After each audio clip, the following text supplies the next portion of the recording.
Dedicated ভাবে কতজন ভারতীয় নাগরিক এসেছিল, কতজন বের হয়ে যাওয়ার রেকর্ড নাই, এবং এই কারণে সে 14 থান কাপড়, 14 থান কাপড় মানে হচ্ছে এক একটা থান দিয়ে 14টা বিডিআর সৈনিকের ইউনিফর্ম হয়, 14 সেট ইউনিফর্ম হয়। So 9x14। সো এতজনের বিডিআর এর পোশাক পরবর্তীতে এখন আরো ইনসাইড স্টোরিতে জানা গেল এগুলো অ্যাকচুয়ালি ছিল নানকের ডিমান্ড। বিডিআর এর সৈনিক যারা আছে তারা তো বিডিআর সৈনিক, তাদের ইউনিফর্ম পায়, তাদের দরকার নাই। সো বাইরের কেউ আসলেই তাদেরকে বিডিআর ইউনিফর্মে ঢুকাইতে হবে।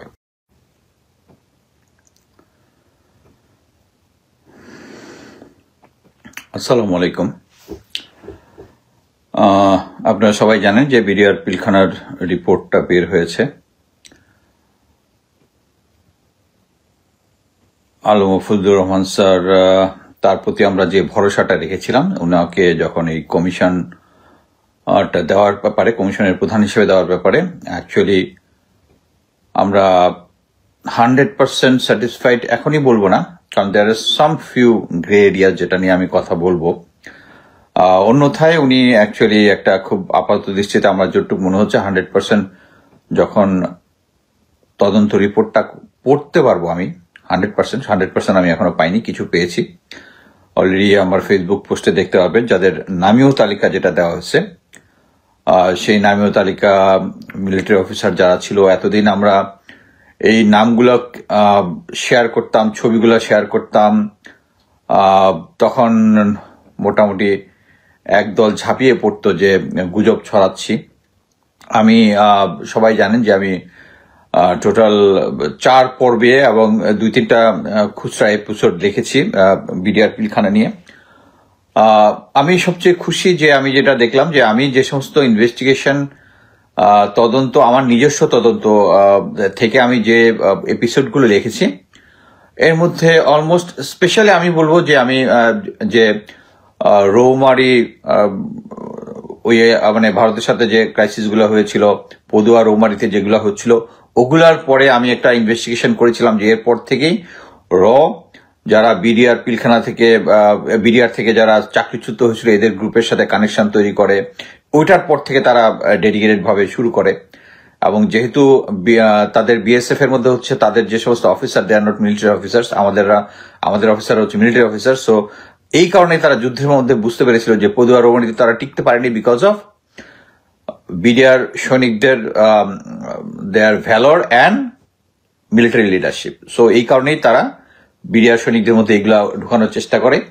এবং আমি দেখলাম এক্স্যাক্টলি কোশ্চেন অ্যান্সারের মাধ্যমে স্যার বলেছেন যে ওই জিনিসগুলো ওনারা ধার্তব্যে নিয়েছেন, বিডিআর পদুয়া রৌমারি এর ইনসিডেন্টগুলো, এবং এরপরে তার মানে অনেক কিছু এসছে। এবং স্যার ডেডিকেটেড ভাবে যে কতজন ভারতীয় নাগরিক এসেছিল, কতজন বের হয়ে যাওয়ার রেকর্ড নাই।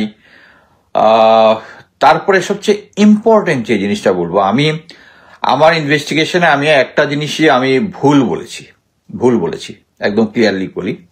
আমি বলেছিলাম যে শেখ হাসিনা জানতো এরকম একটা জিনিস হবে, কিন্তু এতগুলো অফিসার মেরে ফেলবে এটা শেখ হাসিনা জানতো না। আমার অ্যাসেসমেন্টে মনে হয়েছিল যে শেখ হাসিনা এত বড় হারামি না। আমি বলেছিলাম যে কিছু সিনিয়র অফিসার, বিজ্ঞ গোয়েন্দা, তারা বলেছেন না তুমি এটা কি বলতেছো, শেখ হাসিনা পুরোপুরি জানতো, তাদের অভিজ্ঞতা বেশি আমার থেকে। বাট আমার অ্যাসেসমেন্টে তখন মনে হয়েছিল যে শেখ হাসিনা নিজে মাত্র ক্ষমতার মসনদে বসলো, এখনই এরকম একটা ক্রাইসিস করবে, তার ইয়াটা এখনো পোক্ত হয় নাই, কিন্তু সেইটার সাথে জড়িত ছিল। এটা ডিরেকশনটা শুধু যে ফজলুর রহমান স্যারের থেকে আসছে তা না। এই যে আমরা এর আগে আমি বলেছিলাম যে এটার সাথে সোহেল তাজ জড়িত, যে বিডিআর সৈনিকরা যে পালিয়ে গেছিল তার সোহেল তাজ জড়িত, এটা নিয়ে একটা বিশাল অনেক পক্ষই তার পক্ষে দাঁড়িয়েছে যে না, সোহেল তার জড়িত না।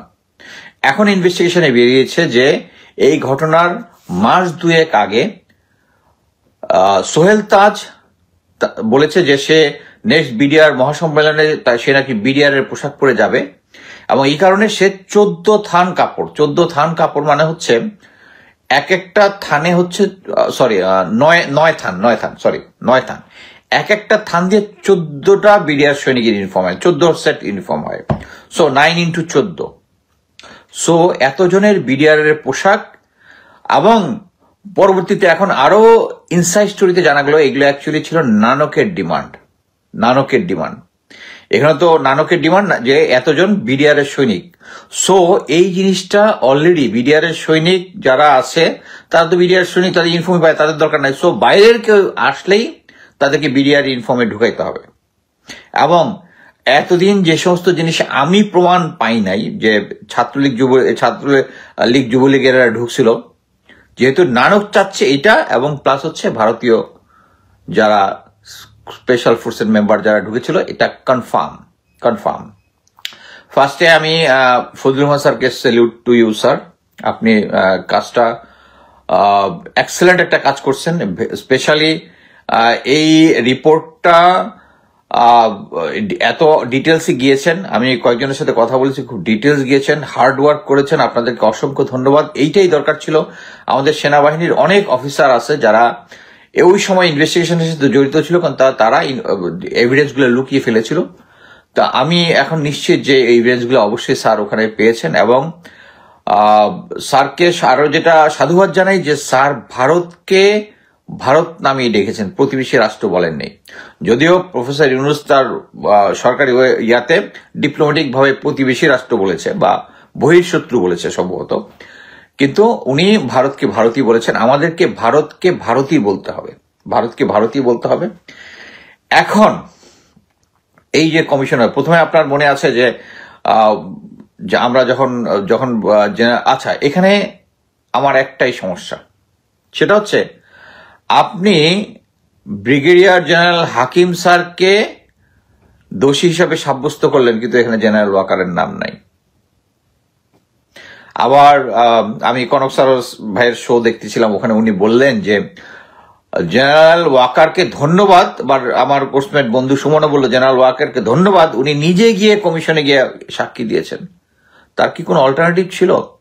তাকে কি বলে,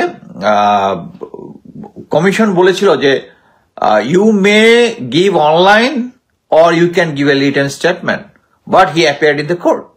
আমার কথা হচ্ছে আপনি সেনাপ্রধানকে এই চান্সটা দিবেন কি জন্য? আপনাকে তার ক্রস চেকিং করতে হবে না? এখানে আমি বলবো ফজলুর রহমান স্যার এখানে কম্প্রোমাইজ করেছেন, যেহেতু উনি সার্ভিং সেনাপ্রধান। একটা জিনিস বুঝতে হবে, সার্ভিং সেনাপ্রধান হতে পারেন, কিন্তু এখানে যদি সেনাপ্রধান শুধু ওখানে কোম্পানি কমান্ডার হিসেবে ছিলেন এবং জেনারেল ওয়াকার যেটা বলেছেন ওইটা উনি শুনতে বাধ্য হয়েছেন, এটা হলে শেষ ছিল। কিন্তু দেখেন ওই জায়গায় 26 লং কোর্সের একজন মেজর ছিল, ডিজিএফআই তে যে চাকরি করে, সে আমার কাছে সরাসরি বলেছে, কনক স্যার ভাইয়ের ওখানে শোতে আসছিল, সে ওখানে গিয়ে ওখানে নিজের কানে শুনেছে জেনারেল ওয়াকার বলতেছে হাকিম স্যারকে আপা না করছে, জেনারেল তারেক সিদ্দিকে না করছে, ওখানে অপারেশন করা যাবে না। সেই মেজর এখন থাকে হচ্ছে টেক্সাসে। এই যে বৈষম্য অফিস, যে সমস্ত অফিসাররা বৈষম্যের শিকার হইয়া প্রমোশন রিয়াটিয়া যারা স্যাক্ট হয়েছে, কাউরে কোনো কিছু দেয় নাই। জেনারেল ব্রিগেডিয়ার জেনারেল বাড়ি গিয়া সারেন্ডার করছে, ওনাকে স্যাক করে দিছে চাকরি থেকে, আর ওই অফিসারকে ফুল বেনিফিট দিয়ে দিছে, দিয়া সে মুখ জিপ। কারণ কি, উনি জানে যে উনার সাক্ষী, উনি যে আপাকে বলেছে ওই সাক্ষীটা যাতে না আসে। এবং আমি বলবো ফজলু স্যার, আপনি জেনারেল ওয়াকারকে আপনি যদি এই সুযোগটা দেন, ইউ আর কম্প্রোমাইজিং ইট। উনি তাকে অনলাইনে দিতে বলবেন কি জন্য?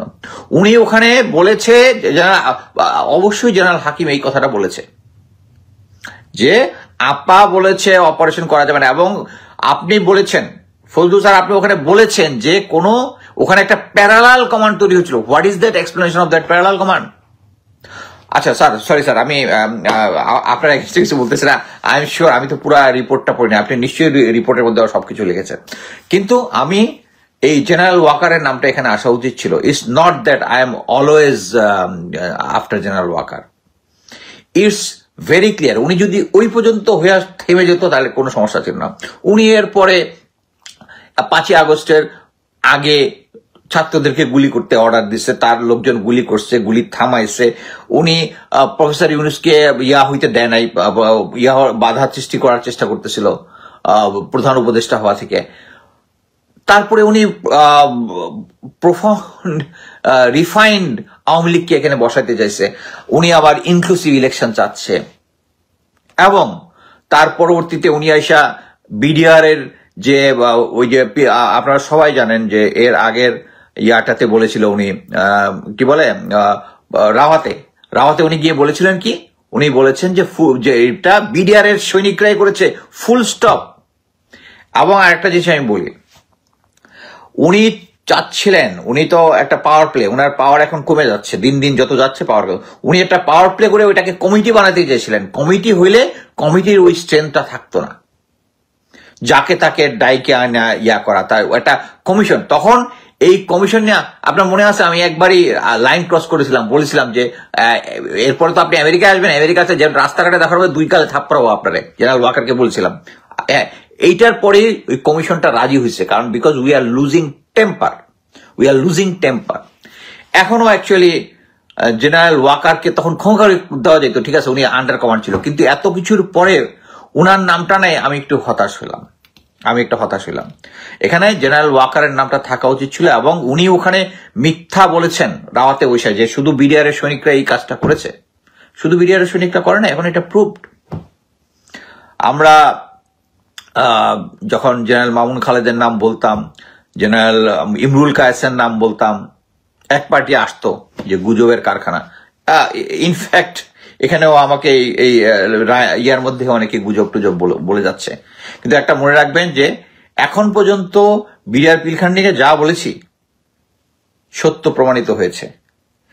জেনারেল জিয়াউল হাসান সম্বন্ধে যা বলেছিলাম, যা লিখেছিলাম গত 4-5 বছর ধরে, ওইটার আমি বলেছি 10%, এর থেকে মোর 90% আরো বেশি বাইর হয়েছে। জেনারেল আজিজের কথাটা বাদিয়ে দিলাম। সো এখন আমি বলবো যে প্রথম আমাদের দাবি হচ্ছে এই বিডিআর পিলখানা যে রিপোর্টটা আছে এটাকে পাবলিক করেন স্যার, এটাকে পাবলিক করেন। পাবলিক যদি না করে আমাদেরকে জানতে হবে জিনিসটা এখানে কি, কারা কারা এটার সাথে দোষী, এবং তাদেরকে আইনের আওতায় আনতে হবে। আপনি বলে দিলেন মুলনি সাহা, জয়ীম মামুন এরা এই কি তাদেরকে তাদের পক্ষে কথা বলে এটার মধ্যে ইয়া করার আপসাইড ডাউন করার চেষ্টা, ভুল ইনফরমেশন দিয়েছে, এটার পানিশমেন্ট হইতে হবে। ইভেন আমি স্যারের ফজলু স্যারের সৎ ইচ্ছা নিয়ে কোনো ইয়া নাই, বর্তমান প্রেসিডেন্ট যে আইজি আছেন ওনার এগেন্স্টেও কিন্তু কথা বলে উনি বলেছেন, যে স্বরাষ্ট্রমন্ত্রী যিনি আছেন উনি ইনফরমেশন হাইড করেছেন, এটা এখানে আছেন। এবং অ্যামেজিংলি হচ্ছে এই রিপোর্টটা উনি স্বরাষ্ট্র উপদেষ্টার কাছে হ্যান্ড ওভার করেছেন, যেখানে রিকমেন্ড করা আছে। That's the beauty of law and order, মানে জাস্টিসের রিয়া হচ্ছে এটা। সো আমি মনে করি যারা এটার সাথে জড়িত তাদের সবাইকে এখন এই কমিশনের রিপোর্ট অনুযায়ী তাদেরকে আইনের আওতায় আনতে হবে। ধন্যবাদ। আরো কিছু থাকলে পরবর্তীতে কথা বলবো। অ্যাকচুয়ালি যখন এই রিপোর্টটা পুরো হাতে পাবো তখন আরো বিস্তারিত বলবো। আচ্ছা, আরেকটা যদি পয়েন্ট বলি, জেনারেল আমার বন্ধু সুমন বলেছে যে ব্রিগেডিয়ার হাকিম স্যারের পক্ষে কথা বলেছে যে উনি হ্যাঁ কমান্ড রেসপন্সিবিলিটি আছে, বাকি নাই। বাট আমার কথা হচ্ছে উনি ছিলেন হচ্ছে জেনারেল মঈন আহমেদের ডান হাত, এবং জেনারেল মঈন আহমেদ আপনারা যদি কেউ না, উনি এখন brigadier general, but actually general Moeen Ahmed তাকে অলরেডি মেজর জেনারেল অ্যাপ্রুভাল দিয়ে দিয়েছিল, মেজর জেনারেল অ্যাপ্রুভাল দিয়ে দিয়েছিল, এবং 46 ব্রিগেড কমান্ডার উনি ইয়ার আগ মুহূর্তে, মানে লাস্ট মুহূর্তে যখন আওয়ামী লীগ গভর্নমেন্ট আসে তখন এটা ক্যান্সেল করছে, কিন্তু জেনারেল দিয়ে দিয়েছিল। সো তার ওই ট্রাস্ট, এখন আমি যদি জেনারেল মঈন আহমেদকে দোষী ধরি আর তার ফার্স্ট লিউটেন্যান্টকে বলি তার কোনো দোষ নাই, ইটস নট। এটা হচ্ছে উনি ইন ডিসগাইজ জেনারেলের আদেশটা ওই কমান্ড রেসপন্সিবিলিটির ওখানে উনি ইয়া করার চেষ্টা করেছেন। আমার মতে ফজলু স্যার যেটা বলেছেন যে র্যাব, আর্মি এদের কোনো আদেশের প্রয়োজন ছিল না, কারণ MBML এটা সাপোর্ট করে। আমার স্পষ্ট মনে আছে যে জেনারেল এরশাদ, মরহুম জেনারেল এরশাদ এই ঘটনার পরে বলেছিল যে আর্মির জন্য এটা হাফ অ্যান আওয়ারের জব। যখন কোথাও মিউটিনি হয় কোনো কারো পারমিশনের দরকার নাই, MBML covers your action and you can just launch an operation. আপনি এটা করেননি। হ্যাঁ, আমি মেনে নিতে পারি আপনি সাহস করে উঠতে পারেননি, বাট এর মানে তো আপনি নির্দোষ না। এর ভিতরে যে সমস্ত অনিয়ম হয়েছে, যে সমস্ত ক্রাইম হয়েছে, এই ক্রাইমের দায়ভার আপনি, কারণ আপনি টাইম মতো অ্যাকশন নেন নাই। সো এখানে যারা আছেন, যারা এটার সাথে জড়িত সরাসরি, তাদের প্রত্যেককে শাস্তি আওতায় আনার দাবি জানাচ্ছি। ধন্যবাদ।